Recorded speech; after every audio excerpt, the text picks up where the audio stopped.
Sakaja. It cannot be when they are crying, when they are complaining. I cannot talk the same language that I talked to them when I was appealing to them to vote for him. You said, wale wanaopanga hii upuzi wasiharibu hii Kenya. Hii Kenya imekuwa na matatizo. Were being evicted there about 10 years ago in a very brutal manner. And I talked about it. And many people are uncomfortable with that. And what I'm saying is that anybody who has a problem with my conduct, you go and report me to my employer. My employer are the people of Kenya. These are the people who employed me. Go to them and say, well, Rigathi Gachagua, deputy president, is becoming a nuisance. He's complaining that you people are being harassed. We want to report him to you and ask him to shut up. And he shouldn't keep on bickering and saying that you people are being mistreated. That's what I was saying.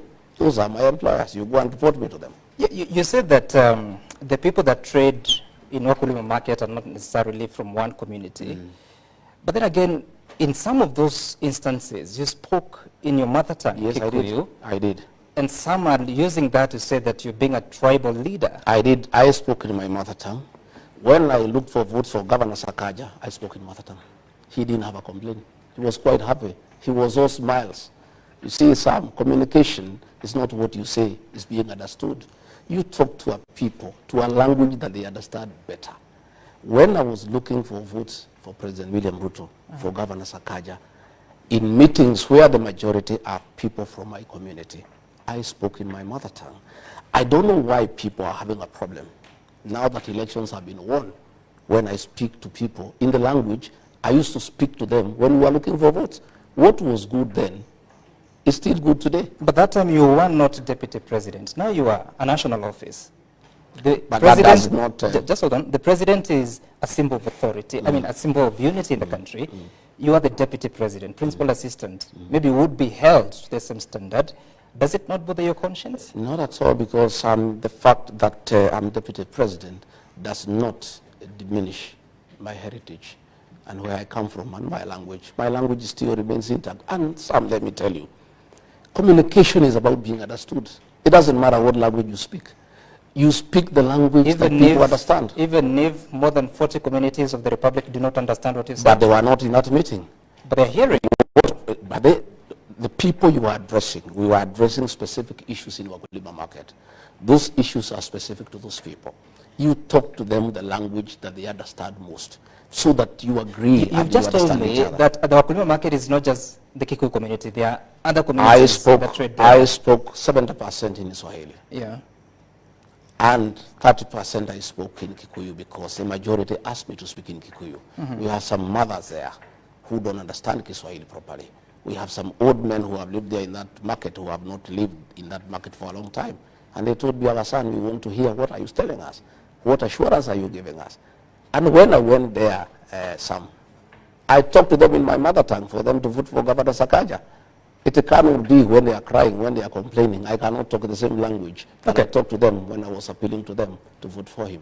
You said, wale wanaopanga hii upuzi wasiharibu hii Kenya. Hii Kenya imekuwa na matatizo mengi. Wakijaribu hiyo maneno, Wakenya hawatakubali. What is being organized? Nini inapangwa? You know there are many schemes that are going on every day. You have seen meetings. You have seen meetings of trying to divide the people of Mount Kenya region. You have seen meetings of undermining the deputy president. You have seen people being caught and being offered money to impeach the deputy president, to remove him from office, and all that nonsense that is going on. And I was saying, you see, some are elected by the people. And I asked the people directly whether they have a problem with my leadership. And they said they don't have. I drew my mandate directly from the people. And what I was saying, anybody who has a problem with my leadership, anybody who has a problem with my conduct, has every business to talk to my employer, the people of Kenya. Okay. Those are the people who make decisions over my conduct. Those are the people who can appraise my performance.